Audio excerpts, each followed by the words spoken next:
뉴스봉 라이브 지금 바로 시작합니다. 어제 검찰이 백운규 전 산자부 장관에게 소환 통보를 했습니다. 월성 원전 의혹과 관련해 최상층부를 겨냥하고 나선 것입니다. 원전 수사는 여권이 윤석열 총장을 압박하는 주 원인이 되기도 했습니다. 그런데 여기 또 한 가지 중요한 이슈가 있습니다. 바로 울산시장 사건입니다. 2018년 지방선거 때 청와대가 직접 선거에 개입했다는 의혹입니다. 이 사건은 지금으로부터 정확히 1년 전 검찰이 기소했습니다. 하지만 사건을 담당했던 수사팀은 해체됐고 다음 주로 예정된 공판 준비기일마저 연기됐습니다. 1년 동안 검찰 수사는 말 그대로 개점 휴업 상태에 빠져 있습니다. 그러나 모든 사건은 기록을 남깁니다. 기억이 희미해질수록 기록은 더욱 선명해지죠. 때론 작은 메모 하나가 사건의 실체를 밝히는 스모킹건이 되기도 합니다. 박근혜 탄핵 당시의 안종범 수첩, 양승태 사법농단의 이규진 수첩이 그랬습니다. 우리가 오늘 주목하는 울산시장 사건에는 송병기 수첩이 존재합니다. 문재인 대통령의 절친 송철호 울산시장의 측근이 바로 송병기입니다. 그래서 오늘 뉴스봉은 송병기 수첩의 내용을 토대로 사건의 전말을 살펴봅니다. 특히 검찰 조사 과정에서 수첩의 내용을 A4 용지에 기록한 김기현 전 울산시장이 직접 당시의 상황을 생생하게 폭로합니다. 뉴스봉이 그 본질을 파헤칩니다.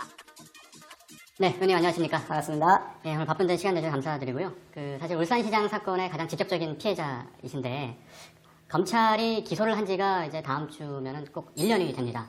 근데 그 1년 동안 검찰이 수사를 제대로 하지도 못했고 또 공판도 이제 열리지 않았는데 이런 현실을 좀 어떻게 보십니까? 실질적으로 권력 투사를 뭉개고 있다라고 네. 하는 강한 의혹들이 받고 있고 아마 그 의혹이 저는 사실이라고 생각합니다만 그래서 뭉개지고 있는 것이다 네. 라고 생각을 합니다. 네. 더 해야 될 수사는 임종석 그 당시 청와대 비서실장 하던 사람 그 사람하고 그 당시 청와대 비서가던 이진석이라고 있습니다. 네, 사회정책 비서관. 그렇죠. 그 당시 사회정책 비서관인데 지금은 국정사무실장을 하고 있습니다. 예. 굉장히 핵심이죠. 그러니까 네. 국정사무실장이라는 자리가 매우 큰 핵심 자리인데 그 자리를 맡아 있는 거죠. 이런 분들에 대한 수사가 지금 추가로 더 돼야 되거든요. 종전 수사팀을 추미애가 다 해체시켰습니다. 막 담당 부장검사, 차장검사 네. 싹 다 그냥 좌천시켜버리거나 심지어 그중에서 압력을 못 이겨서 사직을 한 사람도 있는 것으로 제가 들었습니다만 실질적으로 그 당시 사건을 잘하고 있는 수사팀을 해체시켜버렸고 그런 다음에 새로운 수사팀이 와 있지만 뒤집어진 상태 그렇게 되어 있는데 이 상태에서 이성윤 사람이 수사 지휘를 하고 있으니 제대로 수사가 되겠느냐라는 네. 생각이 들고요.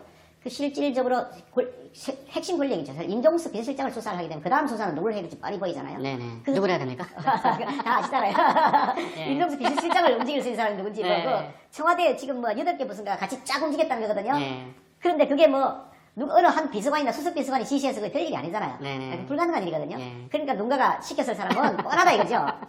이게 사실 뭐 국정농단 그런 정도 수준을 훨씬 넘어선다고 생각합니다. 훨씬 넘어서는, 네. 이런 거죠. 박근혜 전 대통령이 그 당시 그 새누리당의 공천에 개입했다. 그렇죠. 징역 2년을 그렇죠. 선고받았습니다. 네네. 근데 그 공천에 개입했다는 것이 국가 권력을 남용을 해가지고 뭐 아니면 국가 기관의 공무원들을 동원해가지고 뒷조사하고 미행하고 그런 건 아니었죠. 그런 게 아니거든요. 그런 건 국가 아니었죠. 예산을 쓴 것도 아니고요. 네네. 이 사건은 국가 예산을 사용해가지고 네. 국가 공무를 이용해가지고 그렇죠. 국가 조직을 활용해가지고 네. 이거 선거에 개입한 것이란 말이죠. 네. 그러니까 공천이라는 건 그 당, 사실 그 박근혜 대통령도 같은 새누리당 당원입니다. 1호 네. 당원이죠. 예. 그러니까 그 당 내부에서 일어난 일인데 그것을 뭐 실질적인 공천에 대한 권한이 없으면서 압력을 넣었다. 그래서 그걸 뭐 직권 남용이다. 뭐 이거 뭐 이런 형태의 주장을 해서 그걸 징역 2년을 선고를 한 것인데 네. 그게 징역 2년이면 이걸 한 20년쯤 돼야 되지 않겠습니까? 예, 그래서 이제 오늘 뭐 많은 시청자와 또 독자분들이 궁금해 하실 텐데, 그 당시에 이제 있었던 사건의 실체를 우리가 찾아가기 위해서는 이제 여러 팩트들을 모아서, 사실의 조각들을 모아서 이제 진실의 모자이크를 완성해가는 작업들이 필요할 것 같습니다. 근데 마침 이 사건의 이제 핵심 참고인이셨기 때문에 2019년 12월에 이제 의원님께서 검찰의 참고인 조사를 받으셨죠. 예, 그렇죠. 참고인 조사를 받으면서 울산시장 사건을 규명할 수 있는 핵심 스모킹건 중에 하나로 지금 나오고 있는 게 송병기 수첩입니다. 송병기 씨는 울산 부시장을 지냈고 그리고 송철호 당시 후보 캠프의 이제 핵심 실세였는데 자, 그 당시에 검찰에서 의원님께 송병기 수첩의 내용을 이렇게 보여주면서 그것과 관련한 어떤 참고인 진술을 이렇게 받았다고 하셨는데 이 검찰의 참고인 조사를 받으러 2019년 12월에 2번인가 갔었는데요. 조사를 받는 과정에서 저에게 제시한 자료를 보고 저는 완전히 그냥 아연 실색을 했습니다. 야, 이렇게 할 수가 있었을까? 이게 일종의 그 다이어리입니다. 매일매일 네네. 자기 일어난 일을 기록을 하는 거죠. 네. 그러니까 누가 더듬어가지고 뭐 이렇게 추측해서 한 추리소설이 아니고요. 네네. 매일매일 실황 준비를 해놓은 기록입니다. 네네. 그러니까 이게 누가 작성했냐면 송병기라는 사람이 작성했는데 송병기라는 사람은 그 송철호 후보 캠프에 핵심 참여를 했던 사람입니다. 네. 그러니까 그 공로를 인정받아서 울산시의 경제 부시장이 됐죠. 네네. 그 말씀 이제 하신 김에 이 당시 이제 메모를 보면 송병기 수첩에 이런 표현이 있던 걸로 나옵니다. 2017년 10월 13일자예요. 여기 보면 이제 아까 말씀드렸던 BH, VIP라는 표현이 계속 등장을 하는데 이렇게 메모가 돼 있어요. VIP가 직접 후보 출마 요청 부담 그리고 괄호 치고 면목 없음 이렇게 돼 있는 거. 그 다음에 그러므로 실장이 요청 표현. 그러니까 10월 12일에 청와대를 간 겁니다. 네네. 2017년이겠죠. 2017년 10월 12일 일지에 보면 네. 서울 출장 그래 네. 놓고 그게 BH 방문 이렇게 써놨거든요. 네. 서울에 출장을 가서 산재 모병은 그거는 제가 제시했던 공약이고 그렇죠. 공약이고. 공공병원이라는 것은 송철 후보가 제시했던 공약이거든요. 음. 산재 모병을 할 것이냐 공공병원을 할 것이냐 이 부분에 대해서 조율하기 위해서 청와대를 방문하기로 했다라고 하는 계획을 써놓은 거죠. 네네. 그래서 다녀온 게 10월 12일이고 네. 그 다음 날짜인 10월 13일자에 기록을 해놓은 겁니다. 10월 13일자 일지에 보면 비서실장 요청 이렇게 딱 써요. 비서실장은 네. 임종석이었으니까요. 그쵸. VIP가 직접 후보 출마 요청 부담 과로해서 면목 없음으로 실장이 요청 이렇게 딱 써놨단 말이죠. 그러니까 이 이야기는 임종석 실장이 송철 후보에게 자 이번 지방선거에 출마를 해라 그렇죠. 그런 예. 요청을 예. 했는데 사실 그 뜻은 청와대 대통령의 뜻이- 뜻이었다. 대통령의 뜻이라는 VIP의 뜻이었다. 예, 예. 그리고 대통령이 직접 말하지 않은 이유는 면목이 없기 때문이다. 그렇죠. 예. 면목이 왜 없을까요, 대통령께서? 이런 추측입니다. 이건 아마 거의 네. 틀림없을 거라고 네. 보는데 노무현 전 대통령 그리고 송철호 현 시장 그리고 문재인 문재인 대통령까지? 대통령 이 세 분이 부산, 울산 지역에서 노동 전문 변호사로 오랫동안 같이 활동한 그래서 인권 변호사 3인방 뭐 이렇게 그렇습니다. 불렀다고 저는 합니다. 인권 네. 변호사는 말에 동의하지 않습니다. 그냥 노동 변호사입니다. 네, 노동 노동 사건을 변호사. 전문하는 변호사고 네, 네. 노동시장이라는 변호사 시장이 있습니다. 뭐 네. 저작권 변호사 있고 네, 네. 국제 무슨 특허 소송 변호사가 있고 따로 있듯이 예, 예. 그냥 노동 사건 변호사입니다. 네, 뭐 네. 인권 변호사 무슨 인권 변호사입니까? 지금 하는 거 보십시오. 인권이 대도체 지켜지고 아, 있습니까? 저는 네. 인권 변호사 말에 동의하지 않는데 네. 하여간 노동 사건 변호사 업무를 하면서 자기들끼리 굉장히 친하게 지냈던 형 동생하고 지냈던 네. 것 같아 보입니다. 그런 네. 상태였기 때문에 노무현 대통령도 계속해서 송철호 후보들어 자기 자선을 본편에 써놨습니다. 출마를 해라. 계속 출마하고 네. 정치 출마라고 네. 권유해서 하게 되었다는 것이 송철호 후보가 써놓은 자서전 내용이고요. 그리고 그 자서전 내용이다 보면 문재인 후보가 계속해서 문재인 대통령이 그 당시에 대통령이 그렇죠. 이전입니다만 그 송철호 변호사들을 계속 출마라고 그래서 요청했던 뭐 거죠. 실제로 이제 과거 그 무소속으로 송철 후보가 계속 떨어졌습니다. 나왔을 때 8번인가 제가 맞아요. 떨어진 걸로 기억합니다. 8번 떨어졌고 문재인 당시 의원이 예. 송철호 후보의 선거 유세에 가서 그렇습니다. 나의 소원은 송철호 후보의 당선이다. 그렇습니다. 네, 공개적으로, 그런 이야기까지 공개적으로 말해요. 했었죠. 그 당시 상황을 좀 더 설명드리면 이렇습니다. 네. 그 당시 송철호 후보는 기호 5번인가 그랬습니다. 기호 네. 1번이 그 당시에 민주당이 기호 2번이었습니다. 예, 예. 자기들 당 민주당 후보가 있었는데 네. 그 지역 국회의원으로 출마한 민주당 후보가 있었거든요. 네. 근데 그 임동욱이라고 하는 민주당 후보를 지원하지 않고 네. 무소속으로 하는 송철호 후보 하얀색 옷 입고요. 네, 네. 무소속 후보 옷 입고 같은 옷 입고 송철호라고 스킨 옷을 입고 나가서 예, 예. 시장 통도 돌아다니고 마이크 잡고 하면서 송철호 네. 찍어달라고 한 거죠. 아. 그만큼 자기 당 후보를 버리고 네. 자기 당 소속인 후보를 버리고 아. 무소속 후보 찍어달라고 할 만큼 친밀한 관계. 그만큼 이제 송철호 후보를 많이 아꼈고 네. 그래서 이제 다시 출마 요청을 하고 싶었으나 과거에 8번 선거에 나다 떨어졌기 때문에 또 요청하기가 좀 면목이 없다. 뭐 그런 그렇죠. 뜻으로 그렇습니다. 해석을 해서 아까 10월 12일에 서울 출장을 가서 BH를 방문하고 10월 13일자 송병기 수첩에 있는 내용을 다시 한번 살펴볼 텐데 이제 VIP가 또 이제 언급이 됩니다. 그래서 VIP 면담 자료하고 1번 원전 해체 센터 하고 괄호 안에 보류 물음표라고 되어 있고요. 그리고 2번 국립대 괄호 VIP 인지 그리고 3번 외곽순환도로 이렇게 되어 있는데 이 이야기는 선거 공약에 해당하는 내용들로 이 세 가지가 제시됐고 그것과 관련해서 이제 VIP 면담하는 자료로 이 세 가지 내용이 이제 쓰였다. 뭐 이런 맥락일까요? 아마도 이건 진작입니다.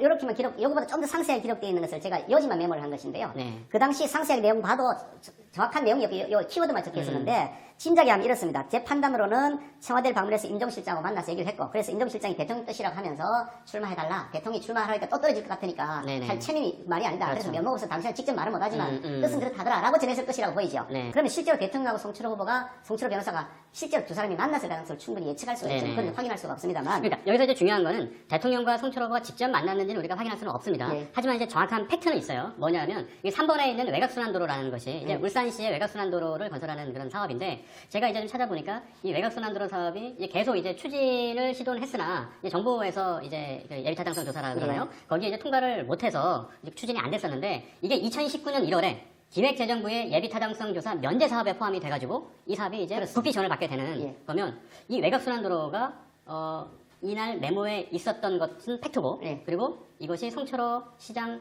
당선 후에 실제로 정부의 국고 지원을 받게 되는 그렇습니다. 그런 어떤 인과관계는 우리가 유추해 볼 수가 있겠습니다. 방금 세 번째 외곽순환도로 말씀하셨는데 1번, 2번도 다 돼 있는데 우선 네. 설명부터 3번부터 드리면 네. 외곽순환도로는 오랫동안 제가 시작할 때부터 오랫동안 계속해서 추진해왔던 사업인데 네. 예비타당성 조사라고 하는 경제성 부분이 그렇죠. 통과가 안 되어서 힘들어하고 있던 상태였습니다. 결국 이게 저는 꼭 지금도 필요한 사업이고 해야 되는 사업이기 때문에 결과적으로는 잘 됐다고 생각합니다만 이것을 예비타당성 조사의 면제 사업으로 네. 문재인 대통령이 일종의 프리패스죠, 그렇죠. 프리패스 그거는. 해준 거죠. 두 번째 보면 국립대라고 있는데요. 국립대. 이게 짐작한 일이 이렇습니다. 울산에 그 유니스트라고 하는 울산과학기술원 2018년 2월달 무렵이었는데 울산 유니스트에 그 졸업식 있었죠. 학위수여식이 있었습니다. 예. 학위수여식에 갑자기 대통령이 왔습니다. 원래 그 사실 유니스트에는 협약에 따라서 울산시가 매년 100억 원씩 지원을 합니다.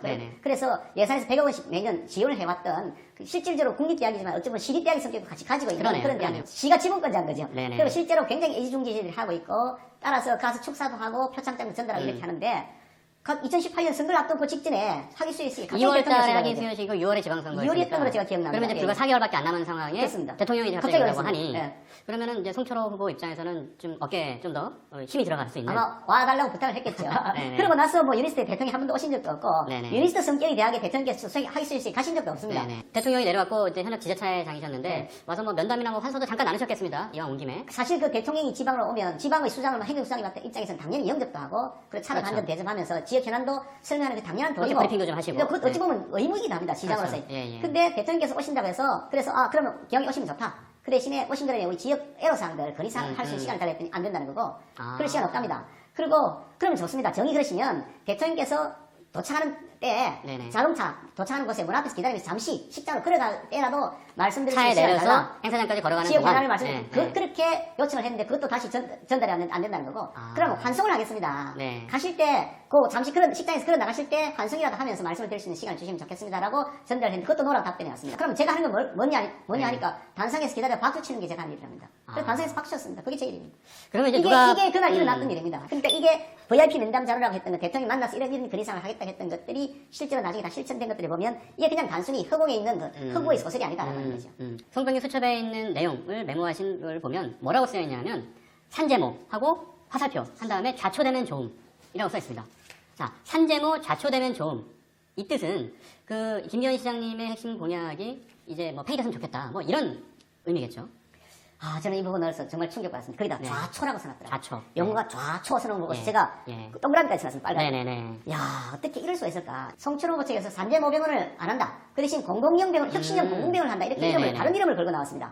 그러면서 산재모병원을 결국은 좌초시켜보려고 결정을 한 거죠. 현 정권이요. 산재모병원이 필요한지 아닌지하고 상관없이. 그래서 이제 상당히 흥미로운 점이 그 산재모 좌초되면 좋은 바로 밑에 정태호 정책기획비서관과 그리고 또 밑에 담당자 해가지고 이진석 사회정책비서관이라고 이제 나옵니다.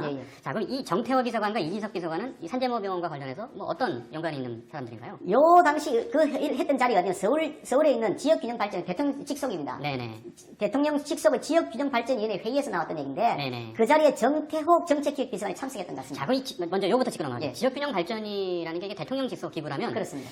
이 당시에 송철호 후보는 그냥 아무것도 아닙니다. 그냥 변호사였잖아요. 변호사입니다. 그분이 여기를 왜 참여를 했나요? 그러니까 황당한 거죠. 아니 청와대는 또 그 변호사가 왜 가서 대통령 실장을 만나갖고 나중에 보니까 고문인가 한 위촉을 받았는데 그게 11월 27일인가 받았어요. 그러니까 10월 11일은 아니었습니다. 아니군요. 10월 27일에 받은 고문이라는 직제상 없습니다.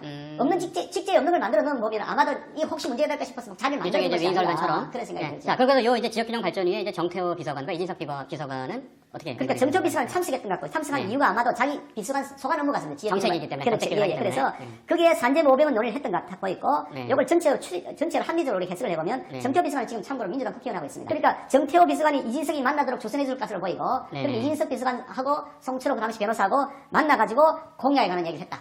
라고 하는 것이 또 그 후에 맞습니다. 나옵니다. 그 이야기를 이제 지금 바로 드리면 이제 방금 이 지역균형발전위에서 산재모 좌초되면 좋음 그리고 뭐 정태호 이진석 비서관 이름이 써 있는 수첩의 일자가 10월 10일이에요. 10월 10일인데 17년 10월 10일. 2017년. 근데 이제 검찰 공소장 1년 전에 검찰이 기소한 공소장 내용에 따르면 10월 11일 바로 이 일자 다음 날이죠. 10월 11일에 이건 이제 검찰 공소장 내용입니다. 송병기, 송철호 두 사람이 이제 청와대 인근에서 청와대 신당에서 청와대 인사를 만나가지고 이런 취지의 말을 했다고 합니다. 공공병원 공약이 구체화될 때까지 그러니까 공공병원이라는 것은 이제 송철호 후보의 공약이었죠. 이 공약이 구체화될 때까지 산재모 병원 예타 발표를 미뤄달라고 이제 청와대 관계자에게 요청을 했다라는 게 이제 검찰 공소장의 내용이고 그리고 실제로 어떻게 됐냐면 한 달 뒤에 이 모임이 있고 한 달 뒤에 11월에 사실상 예타 심사에서 이제 탈락하는 결론이 나옵니다. 근데 보통 예타 심사 결과가 이제 탈락이 되면 뭐 결론을 바로 발표 안 할 이유가 없지 않습니까? 그렇습니다. 아주 정확하게 보셨는데요.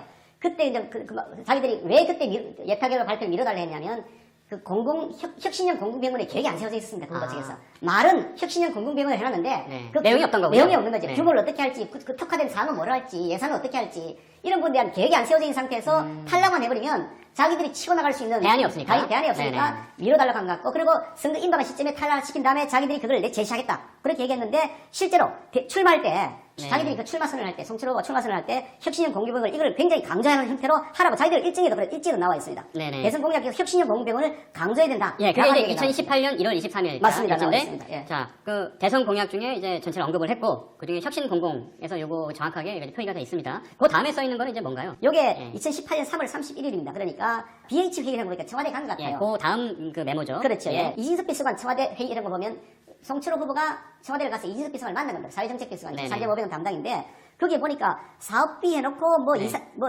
정확한 글자를 좀 날려서 잘 모르겠더라고요. 그런데 2, 3억 사업시 2, 3억 원 사업시 3억 원. 아마 이게 뭐 설계나 무슨 영역 사업 비용 아닌가 싶은데요. 네. 총 사업비 2천억 원. 총사비 2천억 원. 과로 해서 부지비 부지 포함이라고 포함. 부지 매입비 시부담 가능 의무 표현한데, 이게 무슨 아. 말이냐면 이진석 비서관하고 송철호 그 당시 예비 후보겠죠. 만나가지고 네네. 논의를 하면서 대략 이런 정도 규모로 어떻게 하자. 네네. 한 정도로 하고, 그럼 부지 매입비가 시가 부담할 수 있겠냐. 왜냐하니까 이렇게 하는 경우 기재부가 계속 반대해왔으니, 국고 예산이 너무 많이 투입이 되니까. 그러니까 땅은 그러면 시가 내라. 음. 그런 형태로 하면 해줄 수 있지 그럼 않겠냐고. 그 밑에 이제 기재부 반대 예상 대비. 그게 바로 그 얘기입니다. 그러면 이제 말씀하신 내용을 요약을 하면, 이제 송병기 수첩을 이제 그대로 이제 메모하신 이제 그 의원님의 이제 기록입니다. 이 기록에 따르면 이진석 비서관 괄호 열고 BH 회의 돼 있고, 그 밑에 총 사업비 2천억 원 괄호 열고 이제 부지비 포함돼 있는데, 여기에 이제 기재비 반대 예상을 대비해서 울산시도 이제 어느 정도 부담할 필요가 있다. 네. 그리고 그것이 뭐냐? 부지 매입비를 시 부담으로 가능하겠느냐. 그렇게 해석이 이유는 되죠. 네. 이제 건보재정 입장에서 반대할 수 있기 때문에 기재부가, 만약에 이제 이 내용을 이진석 비서관이 이제 송철호 후보 캠프에 이런 식으로 얘기를 해준 거라면 일종의 컨설팅이네요. 컨설팅이죠. 컨설팅을 네. 외부업체가 하는 게 아니고요. 네. 결정권을 가지고 있는 청와대 비서관이라는 사람이 공무원 봉급을 받으면서 네네. 정치적 중립을 지켜야 될 공무원이 심지어 그 정책 그 공약만 실현해 준 게 아니고 상대후보의 공약은 아웃시키고 네. 상대후보의 공약은 탈락을 시키고 예. 그렇게 한 전략을 아예 그냥 자기들이 선거를 치러는 네. 전략 캠프죠. 그러니까 이진석 비서관이 실제로 이런 행위를 했는지는 이제 향후 이제 검찰 수사를 통해서 이제 실체로 밝혀가겠지만, 송병기 수첩에 메모된 내용을 바탕으로 우리가 합리적인 추론을 해보건데, 이진석 비서관이 이런 이야기들을 이제 송철호 후보 캠프에 했던 거고, 그리고 만약에 이게 사실이라면 이제 엄청난 이제 그 선거 개입, 청와대의 관건 선거라고 우리가 볼 수 있겠습니다. 그따 걸쩍지근하구만. 당시 청와대와 여당은 왜 이렇게 송철호 울산시장을 밀어주지 못해 안달이었을까요? 앞서 밝힌 것처럼 송철호 시장은 문재인 대통령의 절친이었기 때문입니다. 네 사람이 먼저 다의 진수죠.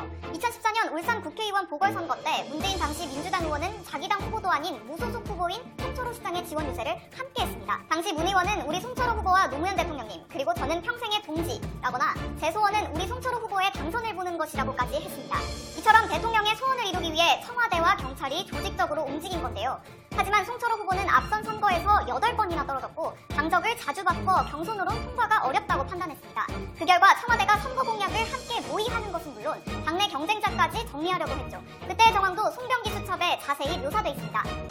네, 자, 그럼 이렇게 해서 먼저 이제 그 송병기 수첩에 나와 있는 내용을 이제 공약과 관련한 부분을 저희가 한번 살펴봤습니다. 그럼 이제 다음번에는 그 공천과 관련된 부분을 한번 살펴보도록 하겠습니다. 지방선거를 앞두고 이제 민주당 당내 후보를 결정하는 과정에서 송철호 후보가 이제 단독으로 공천을 받게 됩니다. 이 단독 공천을 받게 된 과정에서 이 송병기 수첩에 있는 내용을 한번 살펴보도록 할 텐데요. 사실 2017년에 이제 임동호 당시 민주당 최고위원이 울산시당위원장을 또 했었고, 근데 시장 출마를 계속 준비를 하고 있었잖아요. 네. 근데 만약에 이제 송철호 후보하고 경선을 하게 되면 임동호 최고위원이 아무래도 좀 더 울산 정가에서는 어떤 지역적인 이런 것이 더 두터울 수 있으니 이 경쟁에서 송철호 후보가 밀릴 수 있다. 뭐 그런 관측이 그 당시에 좀 있었던 거죠. 그러면. 그렇지. 임동호라는 네. 분은 원래 울산 토박이고요. 민주당의 존재감이 거의 없을 때도 울산에서 민주당 오랫동안 정치를, 예. 그러니까 민주당 입장에서는 거의 그냥 1세대, 울산의 1세대를 해도 과언이 아닐 만큼 굉장히 오랫동안 울산에서 민주당 활동했던 분이고, 결국 송철호 후보로 이제 공천이 이제 결론이 지어지는데, 이 과정에서 이와 관련된 이제 송병기 수첩에 메모가 이렇게 되어 있습니다. 10월 17일자인데요. 10월 17일자에 무엇보다 가장 좋음 하고 당 장악 정리, 그다음에 화살표, 임실장, 바로 이거 BH 되어 있습니다. 임동호 교체권, 1번 당의 지시, 2번 장관 직함 갖는 것이 중요하다. 이게 10월 17일자 송병기 수첩의 이제 메모 내용인데, 자, 이거는 무슨 뜻인가요? 이게 아마 이렇게 짐작이 돼요. 이거는 청와대 방문한 일정이 아니라 자기들 내부 회의 그 일지 같아 보이는데요. 네네. 그 2017년 10월 17일자에 네. 무엇보다 가장 좋은 것은 당을 장악해야 된다. 방법은 뭐냐? 당을 장악해서 정리를 해줘야 된다. 아. 근데 당을 장악할 수 있는 방법이 뭐가 있냐? 결국 임 실장을 만나서 얘기를 해라. 라고 자기들끼리 회의를 한 것 같아 보여요. 네네. 그래서 임 실장 관해서 BH 써놓고 임동호 교체권 직접 설명. 그 임동호를 빼라. 다른 데로 보내라. 그걸 아마 송철호 변호사들어, 변호사 후보들어, 임동호 임동호 실장 만나서 임동호하고 그냥 경쟁하면 안 되니 아. 임동호라고 하는 그 사람을 좀 빼주라. 라고 얘기하도록 임 실장을 만나서 당에 지시하도록 해라. 그렇게 요청해라. 자기들끼리 회의한 결과인 것 같아 보여요. 대단한 것이 송병기 수첩에 있는 내용들이 상당 부분 현실화가 그렇습니다. 이렇게 된 건데, 자, 그리고 이제 그 밑에 10월 19일자 메모입니다. 10월 19일자 메모에는 이제 어떻게 이제 쓰여있냐 하면, 임동호 처리, 빅텐 공기업 사장 또는 차관 자리, 오사카 총영사 요구하고 화살표로 안 되면 계속 흔들 것으로 예견이라고 돼 있는데, 요거는 그러면 만약에 임동호 최고위원이 이 공천에서 뭐 다른 자리를 우리가 우리가는 것은 이제 청와대를 얘기하겠죠. 청와대가 다른 자리를 주지 않으면 계속 흔들 것으로 예견된다. 이거는 캠프 쪽에 이제 설명이겠죠. 그러면 그 자기들 캠프에서 아마 이거 논의한 사안 같아 보이는데 네. 실제로도 임동호 말로도 이런 자리에 대한 제안들이 있었다고 하니까 네. 전혀 없는 흠맹랑한 얘기는 아닌데요. 빅텐이라고 하는 것은 공기업 중에서 제일 큰 회사들 얘기하는 한전, 네네. 한국수력원자력, 가스공사 이런 것들이 있지 않습니까? 규모가 네네. 큰 빅텐, 이런 빅텐의 공기업 사장 자리 또는 차관 자리를 임동호가 요구하고 있으니 네네. 임동호에 그 자리 좀 줘라. 청와대에서 자리를 조선해서 네네. 아마 네. 민주당 어떤 의원의 상가가 있었던 것 같아 보이고 네. 그 상가에서 모임을 했는데 그 당시에 있었던 얘기를 아마 메모한 것 같아요. 그래서 네. 최인호 그 당시 부산시당위원장이었던가 봐요. 네네. 민주당 지금 주요 직책에 맡아 계시죠. 네. 근데 이분이 임동을 움직일 카드가 있다고 조국 수석이 이야기하더라. 조국이한테 얘기 들으니까 그대로 그냥 전한 거네요. 그런 네. 얘기 같아요. 그리고 임동호가 똑같은 수준의 자리를 요구하고 있다. 네네. 그것도 메모해놓은 거 보면 임동호는 적어도 아까 얘기한 빅텐 혹은 오사카 총영사 네네. 이런 것에 대한 요구를 하고 있고 그에 대해서 조국이가 움직일 카드가 있다고 이야기하더라는 것을 최인호가 전달해 준 것 같다. 이렇게 보여지죠. 그래도 그 바로 밑에 이렇게 써 있습니다. 이제 중앙당 BH에서 임동호 제거, 송장관 체제를 정리. 이런 멘트가 있는데, 네. 이런 기록이 있는데, 계속 일관된 이야기예요. 그렇죠. 예. 일관된 이야기가 이제 임동호 최고위원을 이제 제거한다. 제거라는 표현이 좀 상당히 자기들 이거 제거라는 이 용어는 제가 네. 쓴 게 자기들 제거라고 써놨어요. 맞아요. 메모에 보면은 수첩에 보면 이제 이 좌초 제거 이런 제거 이런 표현이 대단합니다. 들어가 있고 결과적으로 이제 송철호 후보를 단독으로 이제 그렇습니다. 시장 후보로 내세우는 예. 그런 이제 일련의 이제 모습들이 이제 메모에 남아 있습니다. 세 번째로 이제 가장 이제 중요한 부분이 될 텐데 경찰 수사입니다. 경찰 수사 부분인데 지금은 이제 현재 민주당 현역 국회의원이죠. 이제 황운하 의원이 그 당시에 이제 울산지방경찰청장으로 이제 부임을 하게 됩니다. 그 당시 그러니까 2017년 여름 무렵에 그 이제 계급 정년 6개월 앞두고 승진을 했습니다. 매우 이례적으로 네네. 승진했죠. 완스타에서 투스타가 된 겁니다. 지향관이 되어서 울산경찰청장으로 승진 못했으면 이제 끝이죠. 퇴임을 해야 되는 실제로 상황인 퇴임이 거죠. 예정돼 있던 예. 거예요. 경찰대 예. 1기 출신이니까 지금 늦어도 그 당시 한참 늦었거든요. 네. 그랬는데 그분이 오고 난 다음에 김기현 뒷조사를 한다는 소문들이 계속 많이 돌았습니다. 이제 저도 이제 공소장의 이제 내용을 좀 예. 살펴보면 수사가 부진하자 이제 담당 경찰을 자천시키고 예. 그리고 이제 참모들에게 울산시장 비리 사건의 수사력을 집중하라. 그리고 일주일 단위로 진행 상황을 보고하라. 매우 이제 구체적인 지시들을 내리는데 그렇습니다. 예. 울산 청장이 이 특정한 하나의 사건에 대해서 지속적으로 수사 지시를 내리고 그 상황 보고를 보면 나중에 일주일 단위로 이제 보고를 하라라고 이렇게 명령을 내린 거지 않습니까? 예, 말씀드린 그렇죠. 대로. 예. 이렇게 하는 경우가 좀 이례적인 거 아닙니까? 이례적인 게 아니라 있을 수가 없는 거죠. 있을 수가 없는 거다. 가령 무슨 죄가 있다. 그래서 그것이 사회적으로 심각한 문제가 된다 그러면 그걸 해야죠. 죄 지었는데 수사해야죠. 김기현도 죄 지었으면 처벌 받아야죠. 예, 예. 수사 받아야 되고요. 네.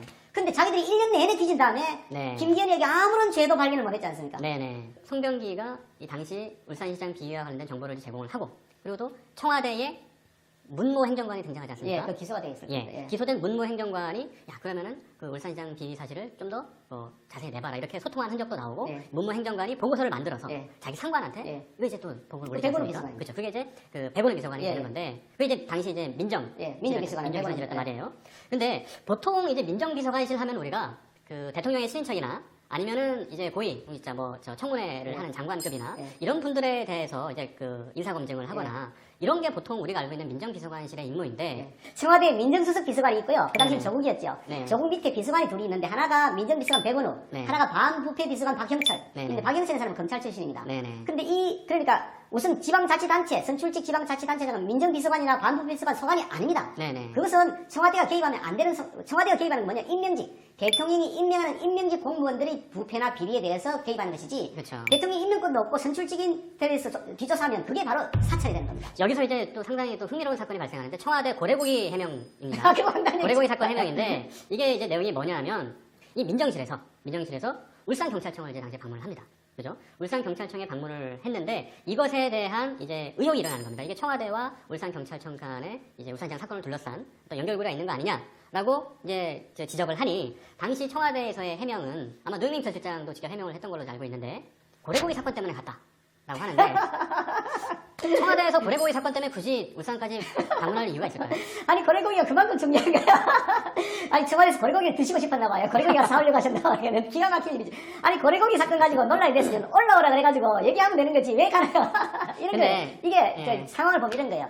박문화라는 경찰청장이 터무니없이 무리한 짓을 하니 네. 검찰하고 사이에서 계속 뭐 검찰에서 영장을 여러 차례 발령을 했다고 해요. 39번 신청을 했다고 하거든요. 검찰에서 이제 계속 죄가 안 된다라고. 뭐 죄가 안 되는 얘기했다고 내용들 하는데, 하냐고 보안수사 지수도 계속 내려서 죄가 안 된다고. 또 한 가지 또 이례적인 것은 그 공소장에 보면 이런 내용이 나옵니다.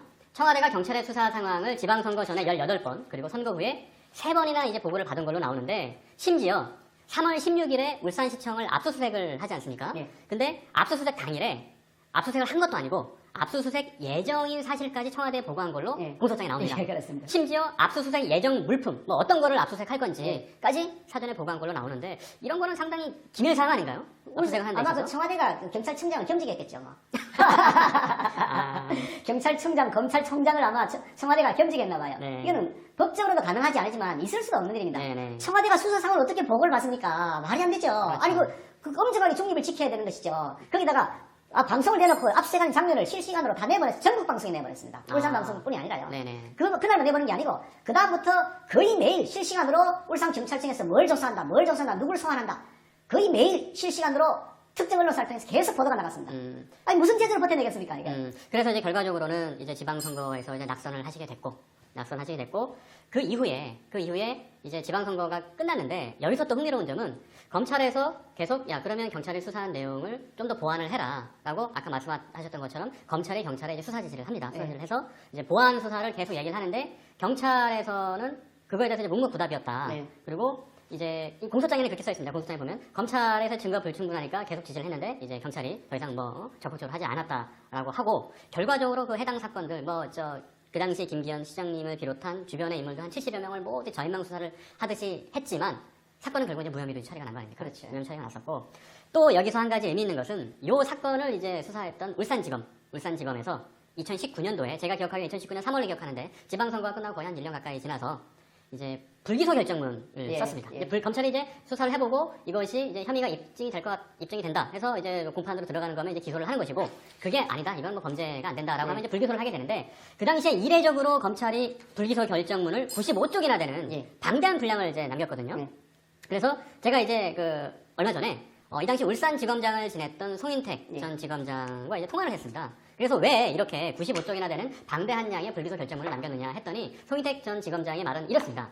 자기가 생각했을 때 처음에 이 사건을 들어갈 때는 청와대가 이렇게까지 깊이 개입되어 있는 줄은 몰랐다. 근데 나중에 보니까 청와대가 많이 개입이 돼 있었고 그리고 현 정권 안에서는 이게 수사가 진행되기 어려울 거라고 판단을 했다는 겁니다. 그래서 나중에라도 요게 수사가 다시 될 수 있도록 누군가는 기록을 남겨놔야 했기 때문에 불기소 결정문을 이례적으로 길게 썼다라고 이제 당시 울산지검장이었던 소인택 전 지검장이 이제 저와 이제 얘기를 그렇게 나눴었고 그리고 이제 실제로 그 당시 울산지검에서 남긴 95쪽에 달하는 이 방대한 불기소 결정문이 결과적으로 이제 서울중앙지검에 와서 수사하는데 이게 기초자료가 된 거 아닙니까? 그렇죠. 예. 그 서울중앙지검에서 요 수사를 할 때 어떻게 보십니까? 갑자기 이제 울산지검에서 이렇게 됐던 것들을 물론 서울중앙지검에서 이제 수사를 맡게 돼서 진행하게 됐는데 사실 현 정권에서 이제 정권의 어떤 살아있는 권력에 대한 수사를 하는 게 검찰 입장에서 이게 부담스러울 거 아니에요? 당연히 그렇겠죠. 근데 그거를 어쨌든 서울중앙지검이 시작을 했습니다. 지금의 서울중앙지검이 아니라 자, 그거는 어떻게 보입니까? 사실은 이 사건이 이렇게 현 정권 하에서 실체가 드러나기가 쉽지 않은데 그중 일부라도 드러나서 일부 기소된 것은 무엇보다도 울산지검의 송인택 검사장과 정말 검사로서의 그 기계를 가진 법과 정의를 지켜야 된다는 소신이 있었던 검사들의 역할이었다. 저는 그렇게 그 한 번만 생각합니다. 짚고 나면 그 당시에 이제 법조계에서 이런 말이 돌았다고 해요. 송인택 지검장이 변호사 개업할 각오로 요 수사를 한다 했고 그렇겠답니다. 실제로 요 불기소 결정 처리하고 이제 몇 달 후에 사직했습니다. 사퇴를 하셨습니다. 그런 상태에서 서울중앙지검에서 그 당시에 제가 알기로는 윤석열 총장이 중앙지검장이었을 겁니다. 그렇죠. 그래서 그 사건에 대한 수사를 해야 되겠다고 보고를 받아서 아마 가져간 것 같고 이 사안은 지방검찰청 차원에서 할 게 아니고 이거는 굉장히 중요하고 광범위하게 수사를 해야 될 일이니까 중앙지검에서 해야 되겠다고 중앙지검이 가져가 수사를 시작했고 그러면서 사건의 범위가 좀 더 이렇게 커지고 내용들이 더 정확하게 파악이 된 거죠. 자, 그래서 이제 오늘 송병기 수첩의 내용과 그리고 검찰의 공소장 그리고 김기현 당시 울산시장께서 그 당시 겪었던 일들을 중심으로 울산시장 사건의 실체를 좀 살펴봤는데요. 이제 끝으로 한 가지만 더 질문 드려보도록 하겠습니다. 의원님께서는 이제 원래 이제 정계 입문하시기 전에 이제 판사 생활을 또 하셨고 이제 법조인으로서 이제 이 사건이 앞서서 우리가 시작할 때 이제 탄핵까지도 갈 만한 그런 중대한 사안이다라고 말씀하셨는데 우리가 민주주의를 정체로 하는 대한민국에서 청와대가 개입을 한 게 사실이라면 우리가 이제 살펴본 것처럼 청와대가 경찰력을 동원하고 또 밑에 비서관들과 청와대 직원들이 어떤 특정인의 지방선거 당선을 위해서 이렇게 해왔던 것들이 정말 사실로 밝혀진다면 이거는 국민이 갖고 있는 어떤 투표권에 대한 중대한 헌법적 권리를 침해하는 이런 사안이지 않습니까? 이거를 뭐 좀 법적인 관점에서 바라본다면 우리가 어떻게 좀 뭐 결론을 내릴 수 있을까요? 사실 저는 개인적으로는 이 문제에 대해서 사실 다시 얘기하고 싶지 않습니다. 왜냐하면 워낙 큰 고통을 트라우마인데 받으셨죠. 저뿐 아니라 저희 가족들도 마찬가지고요. 저희 네. 아이들도 마찬가지고 저희 형제들도 마찬가지 집안 전체가 쑥대밭이 되었습니다. 네. 그중에 어떤 가족의 경우는 아직도 정신과 치료를 받고 있습니다. 그 충격 때문에요. 네. 아무도 보상해주지 않습니다. 네. 보상해줄 방법도 없습니다. 뭐 어떻게 보상해주겠습니까? 자기 정적을 제거하는데 경찰을 동원하고 거기다 사정기관을 동원하고 없는 데를 뒤집어 씌우고 네네. 그렇게 되면 나라 망하는 거죠. 그렇죠. 그거는 3.15 부정선거보다 훨씬 더 심각한 문제입니다. 네네. 뭐 닉슨 대통령이 뭐 거기다 보청 하나 했다고 해서 나중에 거짓말했다고 해서 그거로 그냥 탄핵돼서 쫓겨났는데 네. 탄핵되니까 사퇴해서 나갔습니다만 그거하고 비교하면 이건 하늘하고 땅 차이죠. 네. 그거는 아주 세 발의 피 정도 수준이죠. 이건 매우 매우 심각한 사안입니다. 사실 우리 대한민국 헌법의 1조 1항은 이제 대한민국은 민주공화국이다라고 되어 있습니다. 민주공화국인 이유는 국민이 이제 국가의 권력을 위임을 하고 그 위임된 권력을 공적인 업무를 위해서만 쓰라라는 뜻인데 우리가 지금 살펴본 것을 토대로 보면 사적으로 이제 권력을 이제 국가의 권력을 남용한 것으로 우리가 유추를 해볼 수 있고 그게 합리적인 의심들이 많이 가는 부분들이 있는데 그게 이제 앞으로 검찰 수사와 또 공판을 통해서 더 자세하게 밝혀질 것이라고 한번 기대를 해보겠습니다. 예, 오늘 저 변호님 인터뷰 참여해주셔서 고맙습니다. 고맙습니다. 네, 수고하셨습니다. 감사합니다. 네, 오늘 이렇게 우리는 세 가지 내용을 살펴봤습니다. 첫째는 청와대가 공약 수립을 지원했다는 것. 둘째는 후보 공천 과정에서 개입을 했다는 의혹입니다. 그리고 세 번째는 경찰의 청와대 하명 수사 의혹입니다.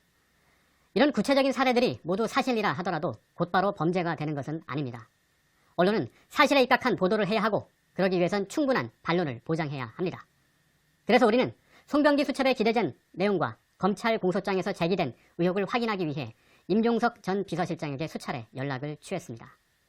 하지만 안타깝게도 연결이 되지 않았습니다. 그 대신 세 번째 경찰 수사 부분과 관련해 당시 울산청장을 지낸 황운하 의원과 전화로 인터뷰를 했습니다. 황 의원의 육성을 직접 들어보시겠습니다. 판단은 여러분의 몫입니다. 김기현 김기현 형제와 비서실장의 수사에 대해서 경찰 수사를 오히려 이제 그러니까 김기현 형제와 비서실장의 비리를 덮어서 경찰이 무리하게 수사했다는 쪽으로 몰아가기 위한 목표를 세우고 그 방향에 맞는 수사주의를 했다. 1년 전에 이미 이제 검찰이 기소를 하면서 이제 공소장에 이제 나와 있는 내용들입니다. 이제 청와대에서 이제 민정실에서 이런 그 수사에 대한 걸 이제 하명을 하고 그리고 경찰이 청와대 수사 상황을 이제 지속적으로 보고를 하고 이게 또 그 울산시장 압수수색을 할 때는 압수수색 당일날 압수수색 예정 보고까지 하고 그랬다라는 내용들이 이제 공소장에 있습니다.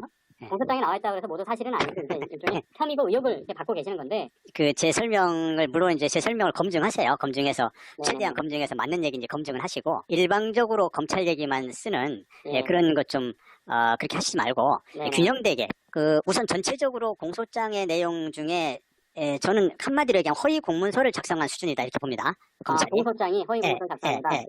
검찰이 이제 이 사건의 전제로 삼고 있는 것은 청와대가 울산경찰청에 하명을 했다는 거예요. 네네. 그래서 하명 수사 의혹 그렇게 얘기해요. 네네.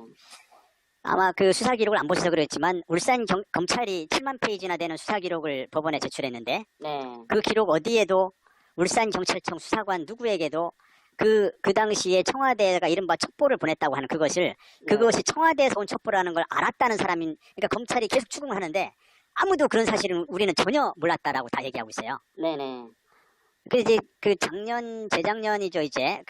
검찰이 느닷없이 청와대 하명 어쩌고 이렇게 프레임을 설정해놓고 마구 언론 플레이를 하더라고요.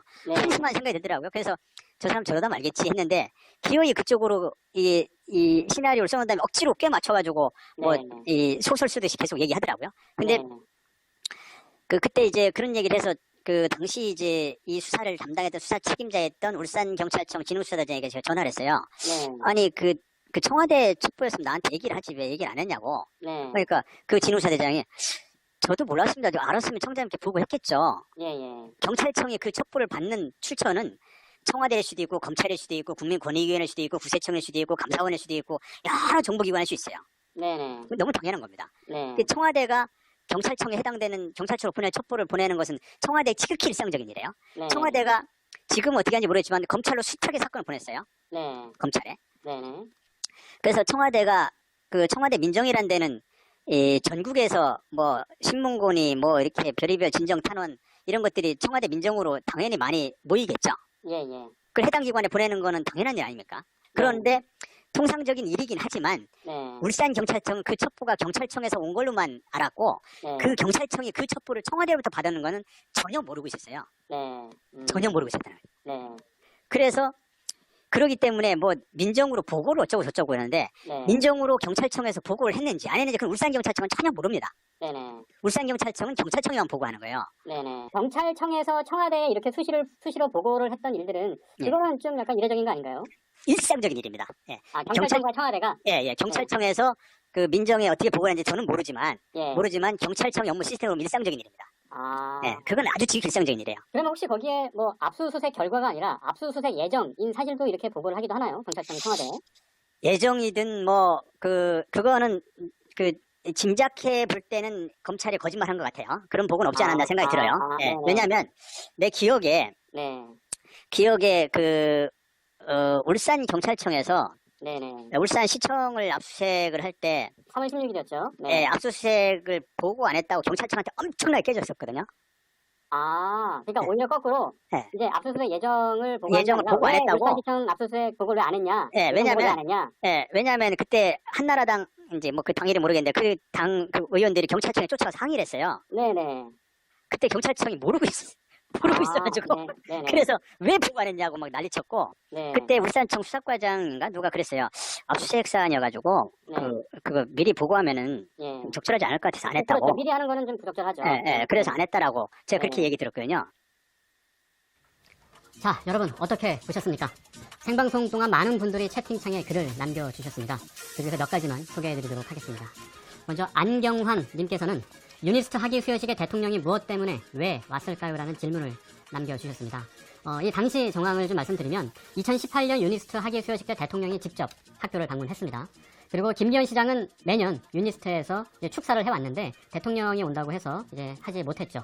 그리고 유니스트 졸업식에 처음으로 대통령이 이렇게 온 사실이 어찌 보면 몇 달 후에 있을 지방선거를 앞두고 송철호 후보를 지원하기 위한 것이 아니었냐라는 의심이 많이 제기되고 있는 상황입니다. 물론 대통령이 왜 왔는지는 대통령 본인만 알고 있을 거라고 생각이 듭니다. 그리고 두 번째로 KDNG님께서는 이런 질문을 해주셨습니다. 왜 수사를 덮어가고 있나요? 글쎄요, 수사를 덮고 있는 주체가 예를 들어 추미애 법무장관이거나 혹은 이성윤 서울중앙지검장이거나 아니면 청와대이거나 그 누구인지는 아직 우리가 알 수는 없습니다. 하지만 여기서 확실한 것은 이 수사가 검찰이 기소한 지 1년이나 지났지만 아직까지도 제대로 실체적 진실을 밝히는 일이 이루어지지 않고 있다는 것입니다. 여기서 한 가지 그 사례를 제가 예를 한번 들어보겠습니다. 지난해 2월에 민주당의 핵심 의원들이 식당에 모여서 마포에 있는 식당에 모여서 회의를 했는데요. 여기서 비례정당을 창당한다라는 모의를 했습니다. 그때 이유로 이런 말을 들었습니다. 비례정당을 창당하는 이유로 이런 이야기를 했다는 것인데 바로 탄핵을 피하기 위해서 대통령 탄핵을 피하기 위해서라도 비례정당을 창당해야 된다. 그런 말이 있었다고 합니다. 이런 사건이 알려지고 나서 그 당시에 민변 출신의 권경의 변호사조차 대통령 탄핵 사유다라는 말을 하기도 했었죠. 그리고 실제로 추미애 장관이 법무부 장관이 되면서 이 사건을 수사했던 원래 수사팀들은 모두 해체가 되는 일이 벌어졌습니다. 이런 일들이 있다 보니까 여러 시청자들께서 이런 말들을 많이 남겨주셨습니다. 수사를 촉구해달라. 그리고 공수처 1호 대상으로 울산 사건을 다뤄달라는 의견을 많이 주셨는데 먼저 추미아님께서 이렇게 말씀해 주셨습니다. 다시 명확하게 조사해야 된다. 말도 안 되는 일이다. 조사한 지 1년이나 지났다. 어이없는 현실이다. 그리고 광수생각님께서는 지금 당장 울산시장 관련 수사를 재수사하고 기소된 사람들을 빨리 재판에 출석시켜달라. 공수처 1호 사건은 당연하다. 라고 말씀해 주셨고요.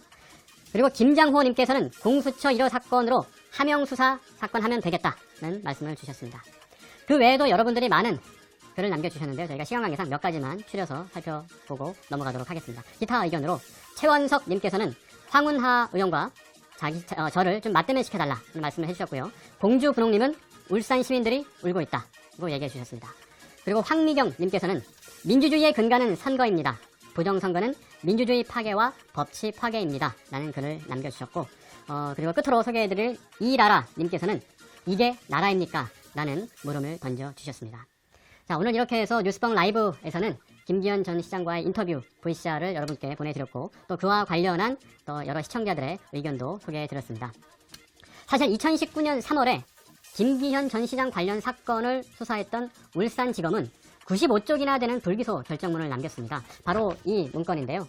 이건 제가 한 면에 2페이지씩 그리고 앞뒤로 하다 보니까 이게 조금 줄어들긴 했지만 무려 95페이지나 되는 매우 긴 검찰의 불기소 결정문입니다. 이 당시에 울산지검장은 개업할 각오로 수사를 한다는 소문이 돌았고 실제로 수사가 끝나고 4개월 뒤에 24년간 입고 있던 검사복을 벗었습니다. 바로 송인택 전 울산지검장입니다. 그는 얼마 전 전화통화를 저와 진행을 했는데 이렇게 결정문을 길게 쓰게 된 이유를 기록을 남기기 위해서였다라고 이야기했습니다. 그게 무슨 뜻이냐? 현 정권에선 아마도 이 수사가 제대로 안 될 것이라고 생각을 했고 그렇기 때문에 누군가는 이 사건을 자료로 남겨놔야 한다. 그런 소명의식, 그런 생각을 가졌다고 합니다. 채널 구독은 언제나 무료입니다.